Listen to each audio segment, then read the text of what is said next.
Welcome, welcome to the live. Sorry for the delay.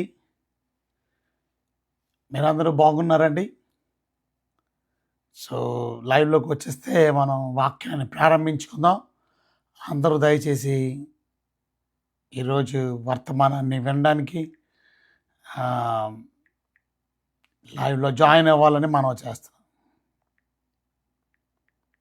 Okay, waiting for everyone.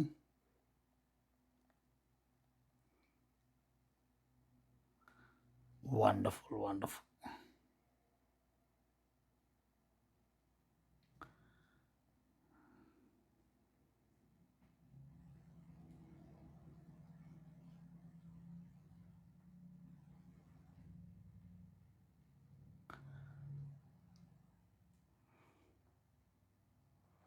చాలా సంతోషం, మీరందరూ కూడా లైవ్లో జాయిన్ అయిపోతే మనం స్టార్ట్ చేసుకుందాం. ప్రకటన గ్రంథంలో నుంచి మనం ధ్యానిస్తున్నాం. ప్రకటన గ్రంథం 9వ అధ్యాయంలోకి వచ్చాం మనం.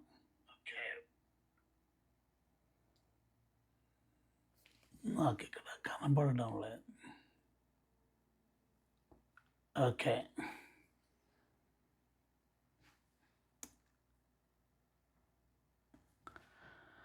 మా జ్యోతి బాగున్నారా? అక్ష, కళ్యాణి, సునీత, రత్నరాజు గారు, everyone joining on live.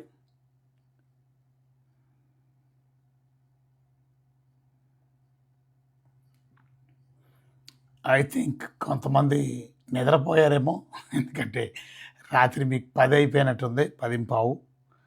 But anyway, ఈరోజు కూడా మిస్ చేయకుండా మీకు దేవుని వాక్యాన్ని అందించడానికి నేనైతే సిద్ధపడి ఉన్నాను. కనుక మీరు దేవుని వాక్యాన్ని ప్రతిరోజు ఈ విధంగా లైవ్లో వింటున్నటువంటి మా ప్రియులైన మీకు ప్రత్యేకమైన వందనాలు తెలియపరుస్తున్నాను. So thank you for joining. ఈరోజు ప్రకటన గ్రంథంలో నుంచి 9వ అధ్యాయంలో నుంచి కొన్ని విషయాలు మనం ప్రశ్నలు ఇచ్చాను మీకు. ఎంతమంది ప్రశ్నలు రాశారు?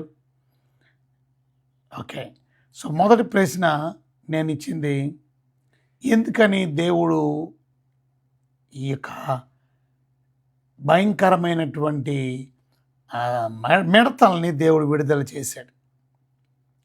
లేకపోతే దేవుడు ఎందుకని ఈ మిడతల్ని మనుషులను హాని చేయడానికి, టార్మెంట్ చేయడానికి, what purpose would God allow an invasion of demon possessed locust? ఏమిటి ఉద్దేశం? Why would God allow this? ఎందుకని దేవుడు అనుమతించాడు? సో మొదటిది మనం నేర్చుకోవాల్సింది,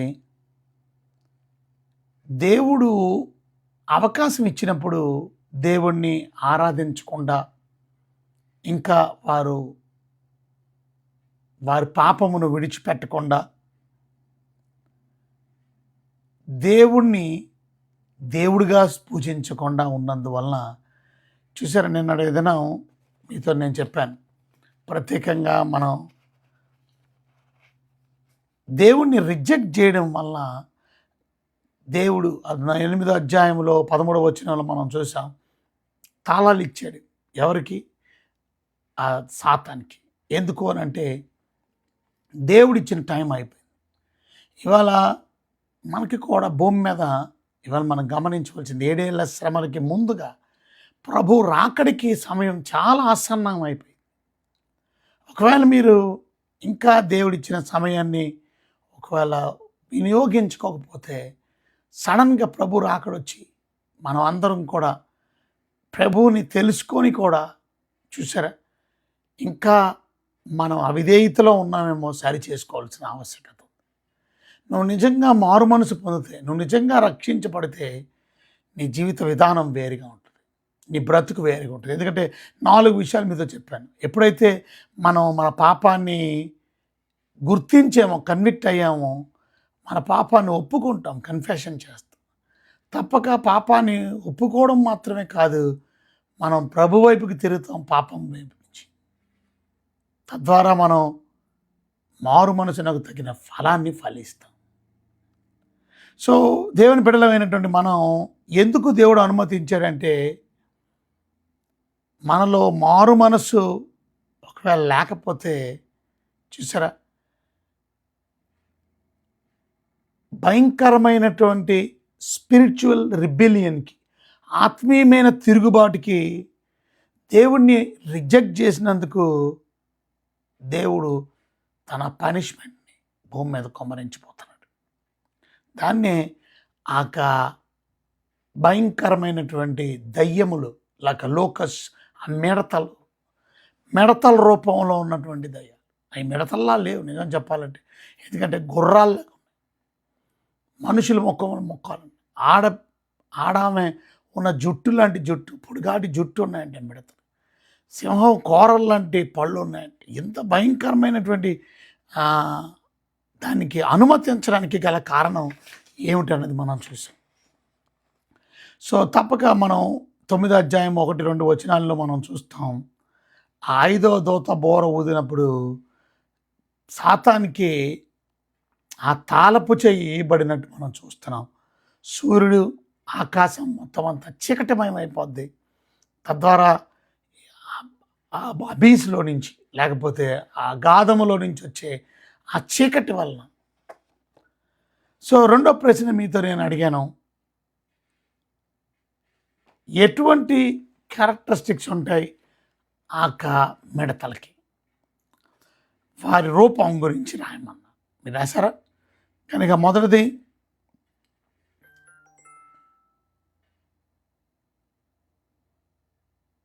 ఓకే, కనుక వారి యొక్క పళ్ళు ఎలా ఉంటాయి, వారి యొక్క ప్రత్యేకంగా జుట్టు ఎలా ఉంటుంది, వారి ముఖం ఎలా ఉంటుంది, అలాగే వారు ఏ రకంగా మరి రెక్కలు ఉంటాయి, రెక్కల ధ్వని ఎలా ఉంటుందో, కనుక వారు మైమరువుని ధరించి ఎలా ఉంటారో ఇవన్నీ మనం చూసాం.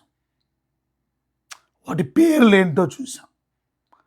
కనుక యూఫ్రటీస్ నది దగ్గర, ఎందుకని యూఫ్రటీస్ నది దగ్గర? ఎందుకంటే యూఫ్రటీస్ నది దగ్గర బంధించబడినటువంటి ఆ నలుగురు దూతలు కూడా ఎవరు అనే దాని గురించి కూడా మనం చూసాం. ప్రకటన గ్రంథంలో 9వ అధ్యాయంలో, ప్రకటన గ్రంథం 9వ అధ్యాయంలో మనం ఒకసారి మీ బైబిల్స్ ఓపెన్ చేసి చూడండి. ప్రకటన గ్రంథం 9వ అధ్యాయం 12వ వచనం. మొదటి శ్రమ గతించను, ఇదిగో మరి రెండవ శ్రమలు ఇటు తర్వాత వచ్చను. 6వ దూత బోర ఊదినప్పుడు దేవుని ఎదుట ఉన్న సువర్ణ బలిపీఠం యొక్క కొమ్మల నుండి ఒక స్వరము యూఫ్రటీస్ అనే మహానది వద్ద బంధించబడి ఉన్న 4 దూతలను వదిలిపెట్టమని బోర పట్టుకొని ఉన్న 6వ దూతతో చెప్పుట వింటిని. ఆ మనుషుల్లో 6వ భాగము సంహరించవల్లని అదే సంవత్సరం, అదే నెలలో, అదే దినము, అదే గంటకు సిద్ధపరచబడిన 4 దూతలను వదిలిపెట్టబడి గుర్రపు రౌతుల సైన్యముల లెక్క 20 కోట్ల మంది. 20 కోట్లు వారి లెక్క ఎంత అని నేను వింటిని. మరియు నాకు కలిగిన దర్శనంలో ఇలాగ చూసిందని, ఆ గుర్రమునకు వాటి మీద కూర్చుంటున్న వానికి నిప్పు వలె ఎరుపు వర్ణము, నీలవర్ణము, గంధక వర్ణము మైమరువులుండెను. ఆ గుర్రముల తలలు సింహముల తలలు వంటివి. వాటి నోళ్లలో నుండి అగ్ని, దోమ, గంధకములు బయలువెడలించు. ఈ 3 దెబ్బల చేత, అనగా వీటి నోళ్ల నుండి బయలువెడలు అగ్ని, దోమ, గంధకముల చేత మనుషుల్లో 3వ భాగం చంపబడెను. కనుక నెక్స్ట్ వచ్చే ఈ భయంకరమైన శ్రమ 6వ దూత బోర ఊదినప్పుడు ఈ 4 దూతలు, పడివేయబడినటువంటి 4 దూతలు కూడా, అంటే దయ్యాలు కూడా, వీటి నోళ్లలో నుండి వచ్చిన అగ్ని ద్వారా, ఈ తెగుళ్ళు మాట, నోట్లో నుంచి వచ్చే అగ్ని, ఆ వేడిమి, అలాగే దోమ, గంధకముల వల్ల, ఆ దోమం అంటే పొగ వల్ల, గంధకం అంటే సల్ఫర్ వల్ల, ఈ 3 రకాల తెగుళ్ళ వల్ల మనుషులు దగ్గర దగ్గర 3/3 చంపబడతారు. 1/3% మనుషులు చంపబడతారు. అంత మాత్రమే కాదు, ఆ గుర్రముల బలము వాటి నోళ్ళ యందు, వాటి తోకల యందు ఉన్నాయి. నోళ్ళ యందు మాత్రమే కాదు, నోట్లో నుంచి వచ్చే అగ్ని, నోట్లో నుంచి వచ్చే పొగ, నోట్లో నుంచి వచ్చే మరి ఆ సల్ఫర్ వల్ల మాత్రమే కాదు, వారి తోకలు పాముల వలె ఉన్నాయంట. తలలు పాముల తలలు వంటి. కనుక వాటి చేత అవి హాని చేస్తున్నాయి.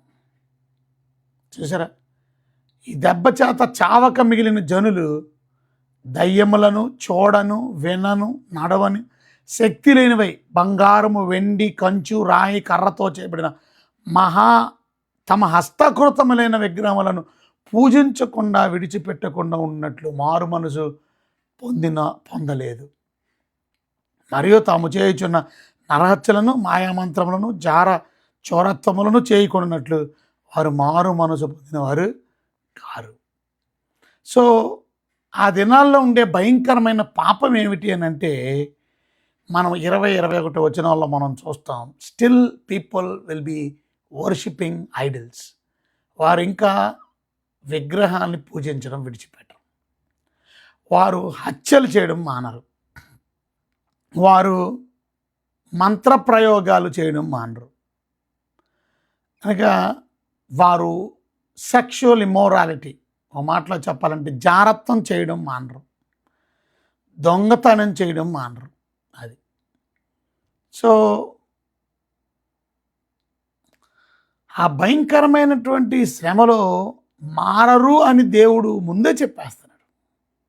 ఆ భయంకరమైనటువంటి శ్రమలో ప్రజలు మారు మనసు పొందరు, ఆయన ముందే చెప్తున్నాడు.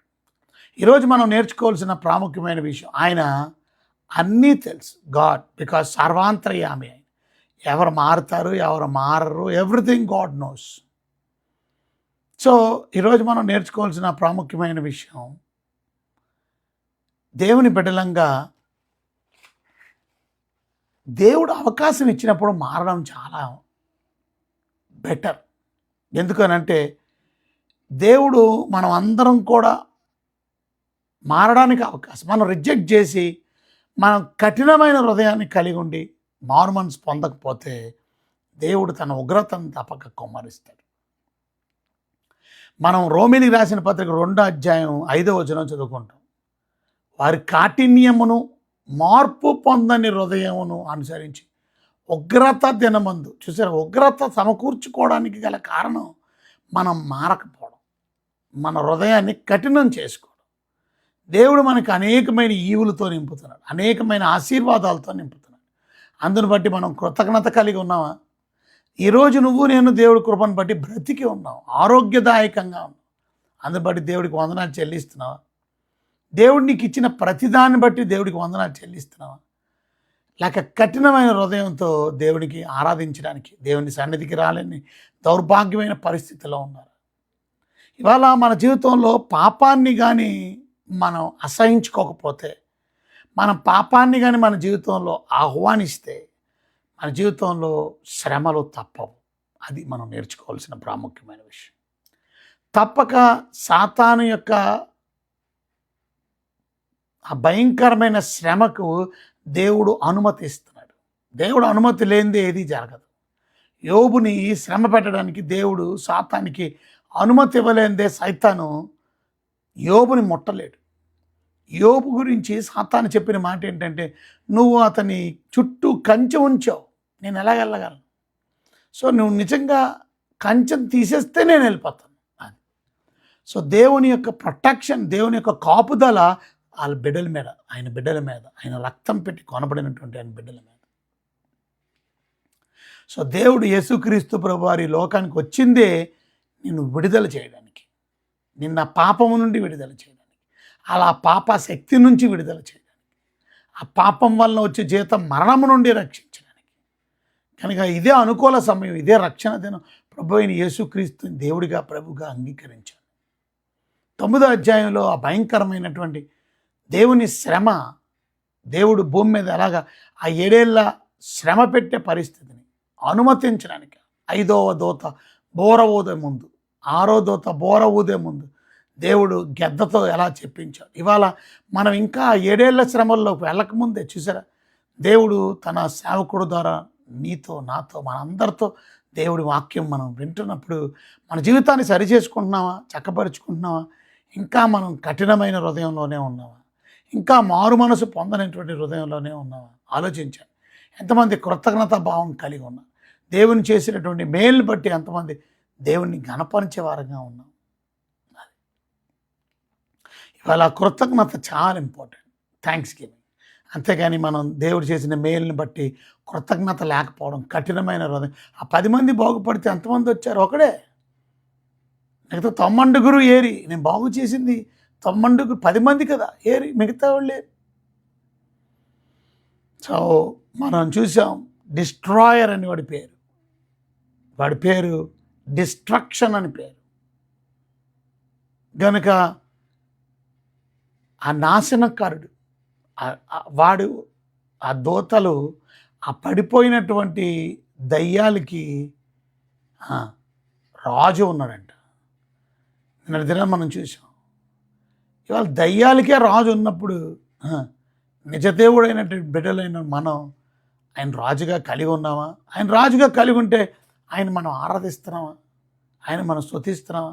ఆయన మాటకు లోబడుతున్నామా? మాటలో చెప్పాలంటే నిజంగా నరకాన్ని చూస్తాం మనం భూమి మీద. అది నిజమైన నరకం కాదు, అది టెంపరీ నరకమే.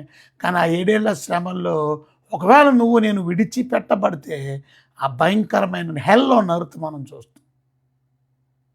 అందుకే ఇదే దినం, రక్షణ దినం, ఇదే అనుకూల సమయం. దయచేసి హార్డన్ చేసుకోకండి మీరు ఉదయాన్ని. ఈ జీవితాన్ని దయచేసి హార్డన్ చేసుకోకండి, సరి చేసుకోండి, చక్కపరుచుకోండి. ప్రభు దగ్గర, ప్రభువా మరి నా జీవితాన్ని నేను మార్చుకుంటాను, నన్ను మీరు ఈ వాక్యాల ద్వారా రాబోయే ఉగ్రతను గురించి తెలియపరుస్తున్నారు. ఇంకా నా కుటుంబంలో మారలేని నా బిడ్డలు ఉన్నారు, నా కుటుంబంలో మారలేని నా అన్నదమ్ములు ఉన్నారు, నా అక్కచెల్లెళ్ళు ఉన్నారు, నా తల్లిదండ్రులు ఉన్నారు. వారందరినీ నేను రక్షణలో నడిపించుకోవాలి. ఆ భారం, ఓ మాటలో చెప్పాలంటే మీరు నేను ట్రంపెట్గా ఉన్నామా? ఆ బోర వలె మనం ఎమర్జెన్సీ కాల్, అంతే ఎంత గట్టిగా, ఎంత త్వరితముగా మనం దేవుని సువార్తను అందించవలసినటువంటి బాధ్యత మన అందరి మీద ఉంది. అర్థం చేసుకోండి.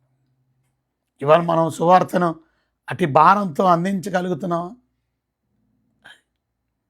అటు భారాన్ని మనం కలిగి సువార్తను అందించగలిగినప్పుడు, చక్కని వాక్యాన్ని ప్రజలకి బోధించగలిగినప్పుడు వారందరూ కూడా రక్షణలో రావడానికి అవకాశం ఉంటుంది.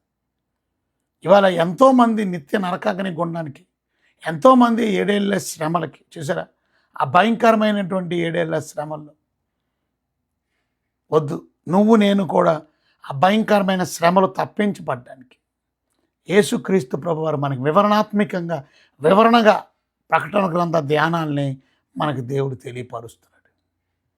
సో ఇంత వివరంగా మనం నేర్చుకుంటున్నప్పుడు ఇంకా మనం ఆ 7 ఏళ్ల శ్రమల్లో వద్దు, ఆ శ్రమల్లో ఇంకా చాలామంది విడిచిపెట్టబడతారు. సో సమ్మరి మనం నేర్చుకున్నది 9వ అధ్యాయం, రేపు 10వ అధ్యాయంలోకి వెళ్దాం మనం. కనుక 9వ అధ్యాయం 1 నుంచి 2 వచనాల్లో మనం చూసాం, సాతానికి తాళపు చెవి ఇవ్వబడింది. కనుక ఆ పడిపోయిన నక్షత్రం ఎవరో కాదు, సాతాను అని విన్నాం. కనుక ఆ సాతానికి తాళాలు ఇవ్వబడ్డాయి. దేవుడు ఎప్పుడు తాళాలు ఇస్తాడు? అవకాశం ఇచ్చాడు. అవకాశాన్ని నువ్వు జార విడిచినప్పుడు నీ జీవితంలో సాతానికి, చూసారా, వాడు ఆ ఓపెన్ చేయడానికి ఏదది బిలాం, తద్వారా వచ్చే పొగ ద్వారా మొత్తం చీకటి కమ్మేసి. ఇవాళ మన జీవితంలో మనం కూడా దేవుణ్ణి నిరాకరిస్తే, తృణీకరిస్తే, వాక్యాన్ని నిరాకరిస్తే, దేవుడు వాక్యం చెప్పే దైవజనులు దైవ మాటలు చెప్తుంటే దేవుని మాటల్ని మనం బుద్ధిపూర్వకంగానే అసహించుకుంటే తప్పక ఉగ్రత తప్పదు. 9వ అధ్యాయము 3 నుంచి 6 వరకు మనం చదువుకుంటే, సో ఆ దయ్యాలు విడిచిపెట్టబడ్డం చూసాం. లోకస్ట్స్ అంటే గ్రాస్ హోపర్స్, తెలుగులో మిడతల రూపంలో ఉన్నటువంటి దయ్యాలు. ఇవి ఆ భయంకరమైనటువంటి అబీస్ నుంచి, లేకపోతే ఆ అగాధము నుండి బయటికి రావడం, దగ్గర దగ్గర 5 నెలలు మనిషిని బాధ పెడతాయి. ఆ బాధ ఎంత బాధగా ఉంటుందనంటే మనుషులు మరణాన్ని వెతుకుతారంట, కానీ మరణం దొరకదు. అది భయంకరం. అంత భయంకరమైనటువంటి శ్రమలో చచ్చిపోతాం అనుకుంటారంటే కానీ మారు మనసు మాత్రం పొందరు. అది బాధాకరమైన విషయం. ఇవాళ 6వ అధ్యాయంలో కూడా మనం చూసాం, కొండల దగ్గరికి బండల దగ్గరికి వెళ్ళి మమ్మల్ని కప్పండి అని అడుగుతున్నారు, కానీ వాళ్ళు చెప్తున్నారు గొర్రెపిల్ల ఉగ్రత వచ్చింది అంటున్నారు, దేవుని ఉగ్రత మా మీద వచ్చింది అంటున్నారు, కానీ ఆ దేవుడి దగ్గరికి వచ్చి మాత్రం సారీ చెప్పట్లా. అది విచారకరమైన సంగతి. ఈ దినాల్లో ప్రజలు వారు శ్రమల్లో బాధల్లో ప్రభు దగ్గరికి వచ్చి మేము పొరపాటు చేశాం ప్రభా, నేను తప్పు చేశాను ఆయన, ఫర్గివ్నెస్ అడగడానికి పోయి ఇజ్రాయేలీలు 40 సంవత్సరాల అరణ్యంలో తిరగడానికి గల కారణం ఏంటి? వారు చేసిన తప్పే కదా. మరి తప్పును సరి చేసుకుంటే దేవుడు ఆ పాలు తేనెలు ప్రవహించే దేశంలో పంపించేవాడు కదా. సరి చేసుకో, అది ప్రాబ్లం. 9వ అధ్యాయం 13 నుంచి 15వ వచనం వరకు మనం చదివితే 6వ దూత బోర ఊదడం గురించి మనం చూస్తాం. కనుక ఆ 4 దూతలు కూడా యూఫ్రటీస్ నది దగ్గర బంధించబడినటువంటి వారు. యూఫ్రటీస్ నది ఏంటంటే ఇది మనం గమనించాలా ప్రత్యేకంగా. మరి ఆదికాండంలో మనం చూస్తాం, ఆ ఏదేని తోట దగ్గర ఉన్నటువంటి 4 నదులు కూడా 4 నదుల్లో యూఫ్రటీస్ నది అంటే ఆ ఏదేని తోట దగ్గరగా ఉన్నటువంటి ప్రాంతం ఈ యూఫ్రటీస్ నది. కనుక అక్కడ బంధించబడినటువంటి 4 దూతలు వారు విడుదలవ్వడం, వారు మనుషుల్లో 3వ భాగాన్ని చంపేస్తారు. వారు నోట్లో నుంచి వచ్చే అగ్ని ద్వారా, పొగ ద్వారా, నోట్లో నుంచి వచ్చే ఆ భయంకరమైనటువంటి సల్ఫర్ గంధకం ద్వారా, ఆ గంధకాన్ని ఇంగ్లీష్లో సల్ఫర్ అంటారు. ఆ సల్ఫర్ ద్వారా, ఆ భయంకరమైనటువంటి పొగ ద్వారా, ఆ భయంకరమైనటువంటి అగ్ని ద్వారా, ఆ తెగుళ్ళు మాట మనుషులు చచ్చిపోతారు. ఎంత ఆర్మీ వస్తుంది? దగ్గర దగ్గర 20 కోట్లు అనుకుంటా కదా. భయంకరం. ఆ భయంకరమైనటువంటి ఆ దయ్యాలని మనం చూస్తారా? అది ఒకసారి ఎన్ని మనం గమనించినట్లయితే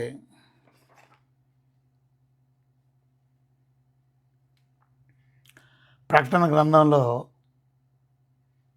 ఎంత సంఖ్య?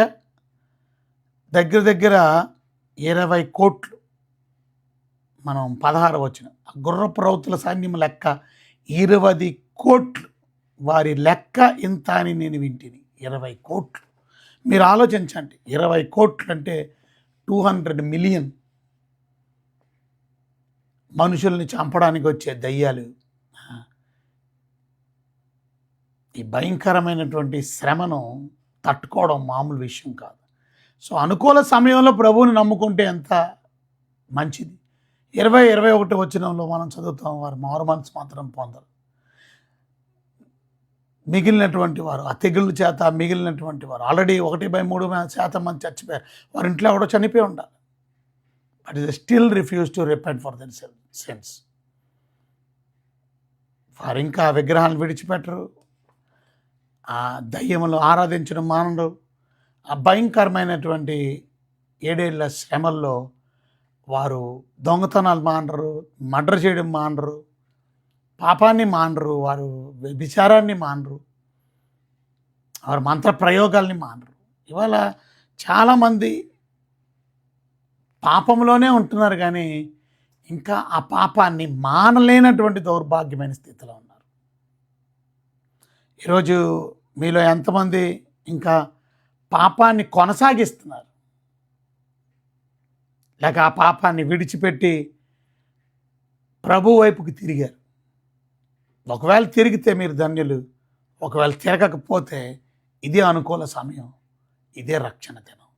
ప్రభు అయిన యేసుక్రీస్తు వైపుకి తిరగండి. ఆ భయంకరమైన 7 ఏళ్ల శ్రమల నుంచి, ఆ భయంకరమైన ఉగ్రత నుండి నేను తప్పించబడండి. యేసు ప్రభు త్వరగా వచ్చేస్తున్నాడు. ఆయన రాకడలో ఎత్తబడే గుంపులో ఉండి ప్రభు రాకడలో ఆ బీమా సీట్ జడ్జ్మెంట్లో ప్రభు ఇచ్చే ఆ బహుమానాల్లో జీవ కిరీటం, మహిమ కిరీటం, అక్షయ కిరీటం, వాడబారని కిరీటాలన్నీ పొందుకోవడానికి ధన్యుడు కావు. బలా నమ్మకమైన మంచి దాసుడు అనిపించుకోవడానికి. కనుక నమ్మకంగా జీవించి యథార్థంగా బ్రతుకు, దేవుని కొరకు నమ్మకంగా ఆ రాజ్యం కొరకు సిద్ధపడు. రేపు 10వ అధ్యాయంలోకి వద్దాం. రేపు 10వ అధ్యాయం వివరణగా మీకు బోధించే ప్రయత్నం చేస్తాను. అంతవరకు సెలవు. ప్రతి కళ్ళు మూసుకోండి, ప్రార్థన చేస్తాను. ప్రభు మీకైనా వందనాలు. ఎత్తబడిన వాక్యం మా అందరి జీవితాల్లో ఫలింపజేసి 5వ దూత బోర గురించి, 6వ దూత బోర ఊదినప్పుడు ఏం జరుగుతుందో మాకు వివరణగా ఇవాళ ఆ తెగులు రాకముందు 7 ఏళ్ల శ్రమల్లో కూడా అవకాశం ఇస్తున్నారు. ఆ గెద్ద ద్వారా చెప్పించారు, కానీ ఇంకా మారట్లేదు. అందుకనే ఆ తాళం చేలు హ్యాండ్ ఓవర్ చేశారు. మీరే చెప్పారు, మరణం యొక్క పాతాళం యొక్క తాళపు చెవులు నా చేతుల్లో ఉన్నాయి, నీ స్వాధీనంలో ఉన్నాయి తండ్రి. కనుక నాయన ప్రభా, మేము ఎంతో జాగ్రత్తగా భయముతో భక్తితో బ్రతిక ఇవాళ పాపాన్ని అలౌ చేయడం వల్లే మా జీవితంలో ఆ భయంకరమైన శ్రమల్ని మా జీవితంలో ఆహ్వానించుకుంటున్నాం. మేము భయంకరమైన ఇబ్బందుల్ని మా జీవితంలో ఆహ్వానించుకోవడానికి గల కారణం మా పాపమే. ఆ పాపం ఏదైనప్పటికీ కూడా మా కఠినమైన హృదయమా, మమ్మల్ని ఆరాధించకపోవడమా, మీ సన్నిధికి రాకపోవడమా, మన పాపంలో బ్రతకడమా, ఇంకా మేము విగ్రహారాధనలో జీవించడమా, ఇంకా చేయకూడని పాపంలో జీవించడమా, సరి చేసుకొని చక్కపరుచుకొని మీ సన్నిధికి వచ్చే బిడ్డలుగా మనం చక్కపరచండి. ఆ 7 ఏళ్ల శ్రమల్లో ఎంత భయంకరమైనటువంటి బాధ మాకు వివరణగా చెప్పారు. వారికే రాజు ఉన్నప్పుడు అయ్యో నిజదేవుడైనటువంటి బిడ్డలమైన మేము రాజుగా మిమ్మల్ని కలిగి ఉంటే ఆ రాజునైన మిమ్మల్ని, రాజులకు రాజు ప్రభులకు ప్రభు అయిన మిమ్మల్ని ఆరాధించేవారుగా, ఘనపరిచేవారుగా, మీ మాటకు లోబడేవారుగా మేము జీవించడానికి సాయం చేయండి. నిజంగా నరకాన్ని భూమి మీద చూస్తాం. మీ ప్రేమ నిత్యమైన నరక గుండంలోకి వెళ్ళకుండా ఆ 7 ఏళ్ళు శ్రమల్లోనే 5 నెలల బాధ, భయంకరమైనటువంటి శ్రమను అనుమతిస్తూ మార్పు పొందడానికి అవకాశం ఇస్తున్నారు. ఈ దినాల్లో కూడా మాకు ఇంకా ఆ 7 ఏళ్ళ శ్రమలు రాకముందు, మీరు రాకముందు మాకు ఎన్నో అవకాశాలు, లోకంలో శ్రమ కలుగుతా ధైర్యంగా ఉండు అని చెప్పారు. ఈ లోకంలో కూడా మాకు ప్రస్తుతం శ్రమలు ఉన్నాయి. ఆ శ్రమలు ధైర్యం తెచ్చుకోకూడదు, అధైర్యంగా ఉంటూ ఇష్టానుసారంగా బ్రతుకుతున్నటువంటి బిడ్డల కొరకు ప్రత్యేక ప్రార్థన వారికి అవకాశం ఇస్తున్నారు. ఈ అవకాశాన్ని సద్వినియోగం చేసుకొని మీ మాటకు లోబడి మేము జీవించడానికి సహాయం చేయమని యేసయ్య ఘనమైన నామములో వేడుకుంటున్నాం తండ్రి. ఆమేన్.